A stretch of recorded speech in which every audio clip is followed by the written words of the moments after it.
Okay, special episode 2085, 2086, and 2087.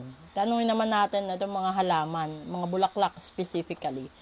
Kung ano man yung mga dala nilang feedback sa buhay natin or pwedeng maging inspirasyon natin ngayong Monday.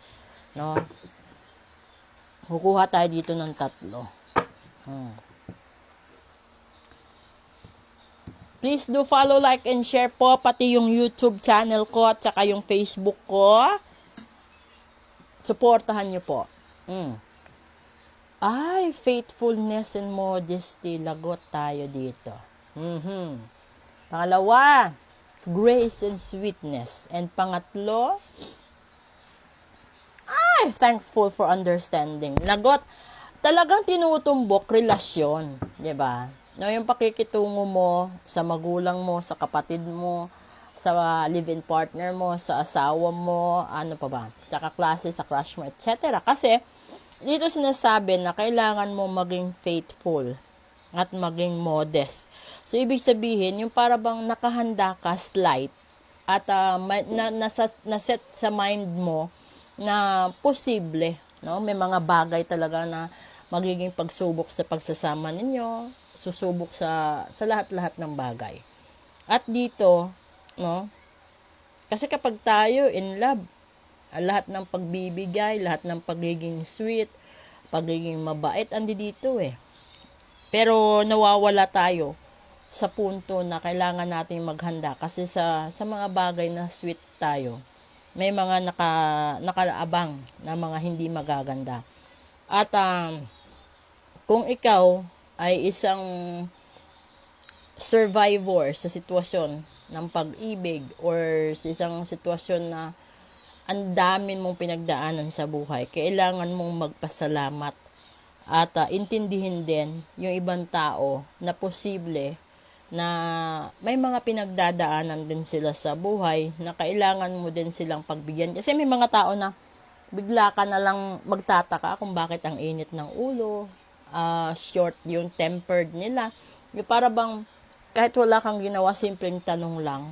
Tapos bigla silang para bang nag-boom, bigla parang nagkaroon ng trigger, di ba?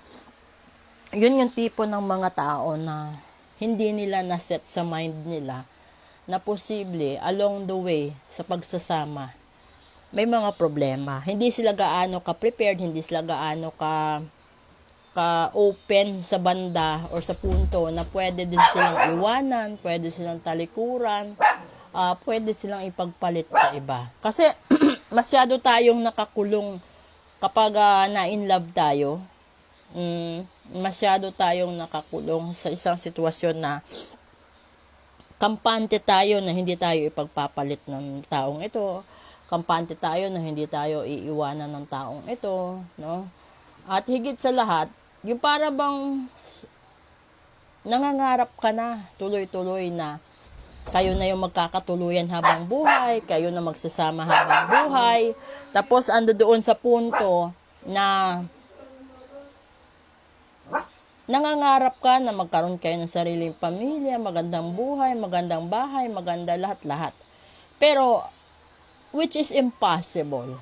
Lalong-lalo na sa buhay estudyante, sa buhay teenager, sa buhay na meron isang tao. Kasi alam nyo, sa lahat-lahat in general, gusto kong ipaalam sa inyo na sa lahat ng pagkakataon at sa lahat ng panahon, kung magkakagusto kayo sa isang tao, no, mapababae man o lalaki ito, at alam mo na pareho kayong walang trabaho, pareho kayong walang ipon, pareho kayong pinapakain lang ng magulang nyo or mga kapatid nyo, no, huwag kayong umasa na magkaroon kayo ng magandang buhay kapag nagsama kayo. Kasi umaasa kayo sa magulang nyo eh. So, ibig sabihin, kung yung taong yan is pipilitin mong makasama at doon kayo titira sa magulang niya, malamang maiipit kayo kasi mahihirapan kayo na humingi bawat kilos ng pera. Humingi ng kung saan-saan at kung ano-ano, lalong-lalo na kung may bisyo kayo. So, para hindi kayo masaktan, no, para hindi din kayo mabigo sa dulo, bago kayo magdesisyon, maliban sa mahal nyo ang isang tao, pag-isipan nyo kung kaya nyo ba itong buhayin, kaya nyo ba itong panindigan habang buhay, kaya ba ninyo itong paglingkuran at kaya nyo bang maging tapat sa kanya kahit wala siya sa harapan nyo. Kasi yun yung pinakamahirap doon. Una, maghahanap ka ng trabaho. Pakainin mo siya, pakainin mo sarili mo. Pangalawa, magpundar kayo ng mga gamit nyo. Ay lalo na kung may anak kayo, di ba? Pagkalabas ng bata, ang daming gastusin. From diaper to mineral water to milk and immunization, etc., etc., etc. Yun, nandun pa yung birthday taon-taon. Pag pumasok pa ng pag-aaral yan, di ba? So, eto yung dapat yung paghandaan. Hindi ibig sabihin gusto mo siya, pakasalan mo agad. Hindi ganun. Kasi, doon nagsisimula ang maraming problema sa pinipilit mo ang mga bagay na hindi pa dapat. Katulad din yan ng mga panahon na sa mga breadwinner dyan na tinalikuran na ng panahon para makapag-asawa. Huwag din masyadong responsable, no?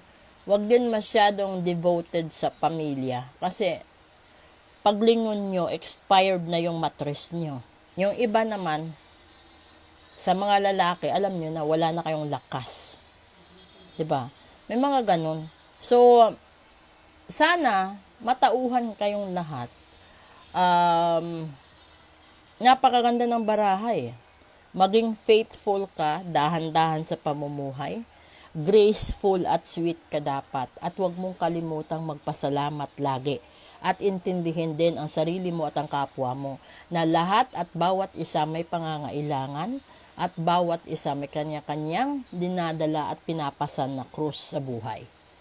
So sana naging magandang interpretasyon ito sa inyo at naging magandang paalaala ngayong Lunes na ang buhay ay weather lang.